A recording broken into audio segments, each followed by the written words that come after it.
వాళ్ళు మీ చెబుతాను మీరే కొట్టుకొని నాకు కొట్టేంత టైం లేదు. నేను చాలా బిజీగా ఉన్నా. ఎందుకంటే నేను ఎంప్లాయీని. నేను పవన్ కళ్యాణ్ ఫ్యాన్స్ తరఫున ఈ అందరినీ పవన్ కళ్యాణ్ అభిమానులు ప్రతి ఒక్కడు అర్జున్ సన్నా వైజయంతి సినిమా చూడండి. ఎందుకు చూడాలంటే ఒక బాలకృష్ణ వైడ్లు తెలుసుగా మీ నాకు కాలు లేకపోతే పైకే. దానికి మించి ఒక వెంకటేష్ ఒక చిరంజీవి దానికి మించి ఏం కొడుతున్నావు అక్క విజయశాంత్ అక్క. ఇగో ఈ అక్కని ఒకసారి జూమ్ చేయండి. ఈ అక్క కన్నా బాగా నటిస్తుంది.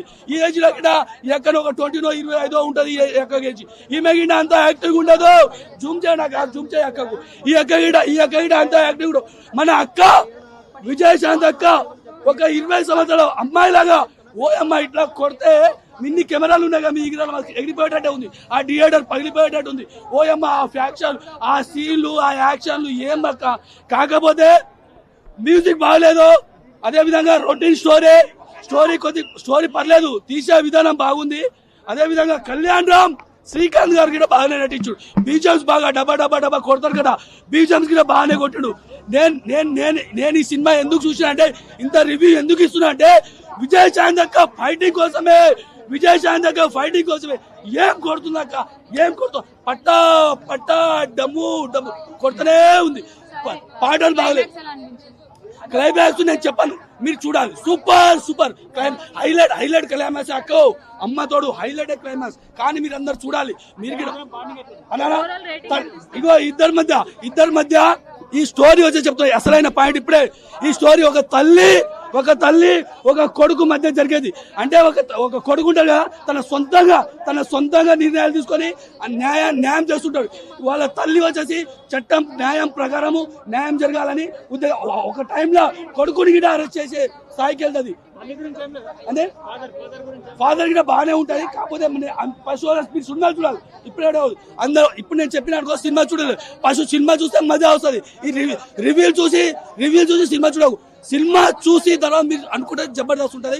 ఫ్యామిలీతో చూడాలి. హీరోయిన్ ఇప్పుడు మెయిన్ ముఖ్యంగా దీని సినిమా నడిచేది కొడుకు తల్లి. ఇక హీరోయిన్ ఇక రావాలంటే వచ్చింది, ఉండాలంటే ఉందంతే. సినిమా వచ్చేది మ్యూజిక్ బాగలే, పాటలు బాగలేవు. కొడక మ్యూజిక్ డైరెక్టర్ ఆడతా కొడక. ఇంత మంచి సినిమాని మ్యూజిక్ కొట్టాలని తెలియదా? జై పిఎస్పీకి నేను మూడు గుడ్లు ఇస్తా. 2 గుడ్లు. 2 గుడ్లు అంటే మ్యూజిక్ బాగలేదు. ఆ డబ్బ మ్యూజిక్ మంచిగా ఉంది. కాకపోతే పాటలు బాగలేదు. ఈ 2 కూడా 2 తగ్గించిన బాగుంది. సినిమా ఓవరాల్ గా ఫ్యామిలీతో పిల్ల పాపలో మంచిగా వచ్చి చూసుకోవాలి. జై పిఎస్పీకి. ఎవడైనా పేరు పెట్టిన అనుకో ఆయనకి వాళ్ళు వస్తాయి. ఫ్యాన్ కాకపోయినా ఎందుకు వచ్చినామంటే యాక్షన్ అయితే మామూలుగా లేదు. యాక్షన్ కి రియాక్షన్ మొత్తం దింపేసిన సినిమాని అయితే ఎట్లా ఉంటా అంటే అట్లా. గన్ షూట్ కి ఎవడైనా వాడాల్సిందే, పడిపోవాల్సిందే. కళ్యాణ్ అన్న రామన్న ఏమన్నా అబ్బాబ్బా లేటుగా వచ్చిన లేటెస్ట్ తీసిన సినిమా. రామన్నా నువ్వు ఏడుకోవద్దా అన్నాను. ఏడుకోపోతాం. మీ ఫ్యాన్స్ చూస్తే మొత్తం ట్యాంక్ బండ్ లో పడిపోయి మునిగి తేల్చారన్నా. అట్లుందన్న సినిమా అయితే. పేరు అయితే నిలబెట్టినా ఫ్యాన్స్ అయితే మామూలుగా నిలబెట్టలేదు. మామూలుగా అయితే లేదన్న సినిమా. నెక్స్ట్ వచ్చేది సాంగ్స్ కొంచెం డిసప్పాయింట్ అయినాం. కానీ మనకు కావాల్సింది యాక్టింగ్. సాంగ్స్ ఏముంది ఈ రోజులలో అన్ని రొమాన్స్లు అవి ఇవే ఇస్తారు. ఇట్లాంటి మూవీ వాచర్రి అప్పుడు తెలుస్తుంది మీకు ఏందనేది, లోపల ఉన్నది ఏంది, సొసైటీకి చెప్పాల్సింది ఏంది అనేది. ఇట్లాంటి మూవీ చూసి నేర్చుకోర్రి. అంతే తప్ప ఎప్పుడు చూసినా రొమాన్సిక్, ఆ డీజే ఢిల్లీలో ఉండే రొమాంటిక్లు, ఆ నెక్స్ట్ లైలలో ఉండే రొమాంటిక్లు అవి చూడకూర్రి. ఫస్ట్ యాక్షన్ చూసేసారు. యాక్షన్ తర్వాత రొమాంటిక్లే కాదు, ఫస్ట్ అయితే ఇవి చూడరు. ఫస్ట్ ఇవి తర్వాతనే మనకు నెక్స్ట్. అట్లుంది బ్రో. గంజాయి ఎవడైనా పెట్టిన అనుకో, గంజాయి తీసుకురారు. మామూలుగా ఉండదు. ఆడ తొక్కి పాత పెట్టేస్తుంది మేడం. అట్లా రామన్న కూడా అట్లనే తీసిండు. చెయ్యి నరుక్కున్నాడు బ్రో, చెయ్యి కట్ అయిపోయింది. అయినా గానీ ఆ టార్గెట్ ఎవడు? గంజాయి డ్రగ్స్ నడిపిన కొడుకుల మీదనే టార్గెట్ అయితే మామూలుగా లేదు. టార్గెట్ అంటే అట్లుంది. ఇట్లా పోవాలంటే జైల్లోకి వెళ్ళి పోవాలంటే 1 నిమిషం కాదు మనోడికి, 1 నిమిషం కాదు. కానీ ఆ టార్గెట్ ఏంది? నడిపినోడి భాషంగాలు అవ్వాలి నడిపినోడికి. అందుకనే జైల్లోకి పోయిండు. లాస్ట్ మూమెంట్ అయితే యాక్షన్ అయితే మామూలుగా లేదు. చెయ్యి నరుక్కున్నాడు ఇప్పుడు అమ్మ కోసం. చెయ్యి అంటే చెయ్యి నరికేసుకున్నాడు. చెయ్యి మొత్తం అట్లా ఉండిపోయినా సరే అమ్మాయి అమ్మ బాబా కళ్ళు అంటే నీళ్ళు వచ్చినాయి బ్రో. నేను ఇంత మైండ్ బ్లోయింగ్ అయితే సినిమా ఎప్పుడైతే చూడలేదు. ఇది ఒక సొసైటీకి మంచి మూవీ. ప్రతి ఒక్కరు వాచ్ చేయరు ఈ మూవీని, ప్రతి ఒక్కరు వాచ్ చేయాల్సిందే. సినిమా అయితే చాలా బాగుంది భయ్య.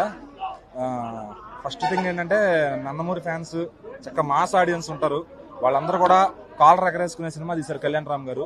సో చాలా అంటే చాలా మంచి సినిమా. ఒక మదర్ సన్ బాండింగ్, దానిలో మంచి యాక్షన్ బ్లెండ్ చేసి, అంటే ఇది బాగాలేదు అని చెప్పడానికి ఈ సినిమాలో ఏది లేదు. సో చాలా అంటే చాలా ప్రాపర్గా, చాలా కమర్షియల్, అంటే చాలా రోజులు అవుతుంది ఇలాంటి మంచి సినిమా చూసి. మనం చూస్తున్నాం, పాన్ ఇండియా సినిమాలు చూస్తున్నాం, పాన్ వరల్డ్కి వెళ్ళిపోయాం మనం తెలుగు సినిమాతో. బట్ కమర్షియల్ సినిమాని మర్చిపోతున్నాం. కళ్యాణ్ రామ్ గారు ఎప్పుడు ఎక్స్పెరిమెంటల్ చేసి కళ్యాణ్ రామ్ గారు ఈసారి నార్మల్ కమర్షియల్ సినిమాతో వచ్చారు. ఖచ్చితంగా మన ఫ్యామిలీ ఆడియన్స్తో సినిమాకి వెళ్ళొచ్చు. ఎటువంటి వల్గారిటీ లేదు. చిన్నపిల్లలైనా ఎవరన్నా లేడీస్ అయినా చాలా హెల్దీగా ఉన్న సినిమా. ఒక తల్లి కొడుకు ఇలా ఉండాలి బాండింగ్ అని చెప్పే సినిమా. రొటీన్ స్టోరీనే భయ. దీంట్లో ఇప్పుడు రొటీన్ స్టోరీ నువ్వు ఇంకా ఏం తీయాలి అంటే, మదర్ సన్ మార్స్ మీద వెళ్ళి చేయాలంటారా చెప్పండి. So normal mother and son story. దాంట్లో డైరెక్టర్ గారు గొప్పతనం ఎక్కడ ఉంటుందంటే, ఆ రాసుకున్న స్క్రీన్ ప్లేలో మీరు కూర్చోగలిగారా లేదా థియేటర్లో, అది ఉంటుంది. అక్కడ డైరెక్టర్ గారు పాస్ అయ్యారు. ప్రదీప్ చిలుగురి గారు ఆయన చాలా మంచి సినిమా తీశారు. అంతకుముందు ఆయన రాజా చేయవేస్తే అనే సినిమా తీశారు, అది పెద్ద వర్కౌట్ అవ్వలేదు. బట్ చాలా గ్యాప్ తర్వాత కళ్యాణ్ రామ్ గారిని ఒప్పించి సినిమా తీశారంటే మినిమం విషయం లేకుండా సినిమా అయితే ఉండదు. సో ఖచ్చితంగా సినిమా అయితే చాలా బాగుంది. అండ్ క్లైమాక్స్ లో కొత్తగా ట్రై చేశారు, మదర్ అండ్ సన్ బాండింగ్ లో ఒక నెక్స్ట్ లెవెల్ కి తీసుకెళ్లారని చెప్పొచ్చు ఆ బాండింగ్ ని. సో అది మన ఎన్టీఆర్ గారు కూడా చెప్పారు అనమాట. ఏమనంటే ఎమోషనల్ అయ్యాను లాస్ట్ క్లైమాక్స్ చూసాను. సో అంత అవుతారో లేదో జనాలు, ఇప్పుడు జనాలు రాటి తెలిపారు. ఎందుకంటే మొక్కలు నరికి డ్రమ్లో పెట్టే అంత రాటి తెలిపారు జనాలు. సో అలాంటి వాళ్ళకి ఇది కనెక్ట్ అవుతుందా అంటే మనం చెప్పలేం. కానీ చాలా సింపుల్గా, చాలా బ్యూటిఫుల్గా ఉంది. కమర్షియల్గా ప్రాపర్ కమర్షియల్ సినిమా. ఎక్కువ సాంగ్స్తో ల్యాగ్ చేయలేదు. ఎంతలో పెట్టాలో అంతలో ఫైట్స్ పెట్టారు. 4 ఫైట్లు కూడా చాలా బ్రహ్మాండంగా వచ్చినాయి. అండ్ కళ్యాణ్ రామ్ గారి స్క్రీన్ ప్రెసెన్స్ అయితే నన్ను, ఆయన ఎందుకురా వాడుకోరు అంత పెద్ద డైరెక్టర్లు అనిపిస్తుంది నాకైతే. సో మన బోయపాటి గారితో ఒక సినిమా పడితేనో, గోపిచంద్ మల్లేన్ గారితో ఒక సినిమా పడితేనో, అట్లా కొంచెం పెద్ద డైరెక్టర్లు చేయాలి. ఆయన కళ్యాణ్ రామ్ గారు కూడా చాలా మంది కొత్త డైరెక్టర్లకు అవకాశం ఇస్తూ ఉంటారు. అది ఆయన డేరింగ్, అది ఆయన గట్స్కి హ్యాట్స్ ఆఫ్ అసలు. సో ఇప్పుడు కూడా మళ్ళీ ప్రదీప్ చిలుకూరి లాంటి డైరెక్టర్ని తీసుకుని ఆయన సాహసం చేశారంటే మామూలు విషయం కాదు అది. సో సినిమా అయితే చాలా ఎక్స్ట్రాడినరీగా వచ్చింది. బ్యాడ్ రివ్యూస్ చెప్పేవాళ్ళు చెప్తూ ఉంటారు. మీకు నచ్చితే కళ్యాణ్ రామ్ గారు ఇంతకు ముందు సినిమాలు చూసి ఉంటారు, నచ్చితే వెళ్ళండి. నచ్చకపోతే ఆయన బలవంతం చేయడు సినిమాకి రమ్మని. సో ఒక మంచి సినిమా, దాన్ని అలా కిల్ చేయొద్దు. 10 ఏళ్ళ తర్వాత వచ్చారే ఈ సినిమా బాగుంటుంది కదా, అండర్ రేటెడ్ రా అనే మాట అనొద్దు.